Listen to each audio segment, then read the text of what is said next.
Allons droit au but. Numéro 10. Le mythe du sucre qui excite. Tout le monde connaît cette histoire. L'enfant mange un bonbon et, 5 minutes plus tard, il court dans la pièce comme s'il avait avalé un café expresso avec un énergisant. Mais, devine quoi? C'est un mythe. Les scientifiques ont fait le test. Un groupe d'enfants a reçu du sucre, l'autre un placebo, en gros, de la farine au goût de déception. Et personne ne savait qui avait reçu quoi. Résultat, aucune différence. Pas d'ouragan d'enfants, pas de petits monstres du sucre. Ce qui se passe, c'est psychologique. Les parents croient que l'enfant est dopé et commencent à remarquer chaque saut comme si c'était une explosion d'énergie nucléaire. En réalité, n'importe quelle fête d'anniversaire suffit à rendre un enfant surexcité. Avec ou sans sucre, le simple fait qu'il y ait des ballons, des brigadeiros et la musique de Galinha Pintadinha est déjà assez pour semer le chaos.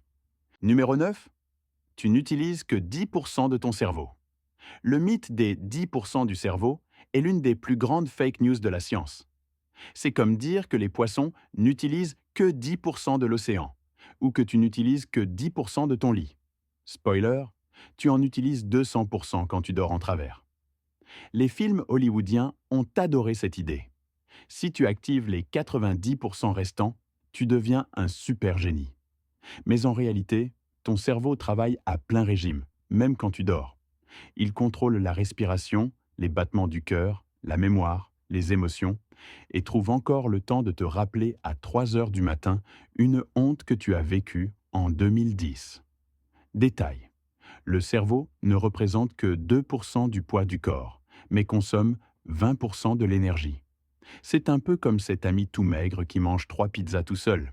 Si 90% étaient inutiles, l'évolution les aurait supprimés depuis longtemps. Ce mythe est né parce qu'un chercheur a dit que les gens n'exploitent pas tout leur potentiel. Les gens ont mal compris et voilà. La légende urbaine des 10% était née. Numéro 8. Les pièces de monnaie tombées du ciel ne vont pas te tuer. Tu as déjà entendu dire que si une pièce tombe du haut d'un immeuble, elle traverse ton crâne? Détends-toi, tu ne vas pas devenir une tirelire humaine. En pratique, l'air freine la pièce, qui se met à tournoyer et tombe à environ 25 km par heure, moins qu'un cycliste distrait. L'impact serait à peine un petit coup sec, au pire, tu insultes la pièce. Maintenant, si c'était un stylo tombant bien droit, là oui, ce serait dangereux. Morale de l'histoire. Méfie-toi plus du stagiaire à l'étage qui laisse tomber son stylo que de la petite pièce perdue. Numéro 7. Le statut de récidiviste de la foudre. La foudre ne frappe jamais 2 fois au même endroit. Eh bien, si, et l'Empire State Building en est la preuve, il en prend environ 25 par an. C'est pratiquement la prise électrique préférée du ciel. Il y a aussi eu Roy Sullivan, garde forestier frappé 7 fois. Il a survécu à toutes, mais après la 4e décharge, ses collègues ont commencé à garder leur distance. Normal, personne ne voulait être le Wi-Fi à côté de lui. Et détail, la foudre peut tomber même par ciel apparemment dégagé, les fameuses éclairs de ciel bleu. C'est un peu comme se prendre un spoiler de série. Tu ne t'y attends pas, mais ça arrive de nulle part. Numéro 6. Les Vikings ont laissé leurs cornes à la maison. Des Vikings avec des casques à cornes? Seulement à l'opéra ou au carnaval. Les archéologues ont retrouvé de vrais casques, simples, sans fioritures, très pratiques pour le combat. Rien de cosplay de taureaux enragés. En réalité, les casques à cornes datent de 3000 ans avant et servaient dans des rituels religieux. Mais au XIXe siècle, quelqu'un a trouvé que ça rendrait les costumes d'opéra plus théâtraux. Et voilà, la légende était née. En résumé, les Vikings étaient des guerriers costauds, mais avec un style minimaliste. Numéro 5. Ton rasoir ne te rend pas plus poilu. Beaucoup de gens croient que se raser fait repousser les poils plus épais. Si c'était vrai, la mousse à raser serait déjà vendue comme remède contre la calvitie.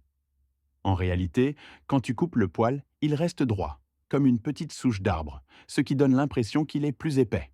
Mais la densité et la vitesse de croissance dépendent de tes gènes, pas de la lame. Autrement dit, inutile de dépenser ton argent en rasoir en espérant devenir le Tony Ramos. Ça ne marche pas comme ça. Numéro 4. Nage quand tu veux. Ne nage pas après avoir mangé, tu vas avoir des crampes écoulées. Faux mythe. Le corps peut digérer et nager en même temps, tout comme tu peux mâcher et marcher. Enfin, la plupart y arrivent. Il n'y a jamais eu de cas documenté de quelqu'un qui se soit noyé à cause de ça. Le maximum qui puisse arriver, c'est un petit inconfort si tu plonges juste après avoir englouti une pizza familiale tout seul. Mais là, la faute n'est pas à la science, c'est à la gourmandise. Numéro 3. Ta tête n'est pas une cheminée à chaleur. Ce mythe vient d'un manuel militaire qui disait que les soldats perdaient 50% de leur chaleur par la tête. Évidemment, ils étaient couverts de la tête aux pieds, sauf qu'ils n'avaient pas de bonnet. C'est comme dire que ta maison perd toute sa chaleur par la fenêtre, alors que tu l'as laissée grande ouverte. En réalité, la tête ne perd qu'environ 10%, proportionnel à la surface qu'elle représente dans le corps. Chez les adultes, les bras et les jambes exposés perdent de la chaleur de la même manière. Par contre, chez les bébés, oui, la tête perd davantage, parce qu'ils sont pratiquement des têtes ambulantes. Numéro 2. La mémoire du poisson rouge.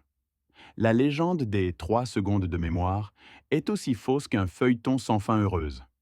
Les poissons rouges peuvent apprendre des labyrinthes, se souvenir de tours pendant des mois et même reconnaître des visages.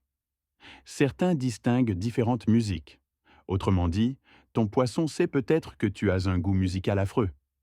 Ils sont utilisés dans des études sur la mémoire parce que, malgré la taille microscopique de leur cerveau, ils sont très efficaces. En pratique, on sous-estime ces petites bêtes juste parce qu'elles ne se plaignent pas quand on oublie de nettoyer l'aquarium. Numéro 1. Le chewing-gum ne dure pas des années. Si tu avales un chewing-gum, il reste 7 ans dans ton estomac. Faux. Le chewing-gum n'est pas digéré, mais il passe par le système et ressort en 1 ou 2 jours, comme n'importe quoi d'autre. Seule l'ingestion de quantités absurdes pourrait poser un problème. Les civilisations anciennes mâchaient déjà des résines naturelles il y a des milliers d'années sans finir en momie de chewing-gum. Le seul endroit où un chewing-gum reste pour toujours, c'est collé sous la table de l'école. Ça, oui, c'est éternel.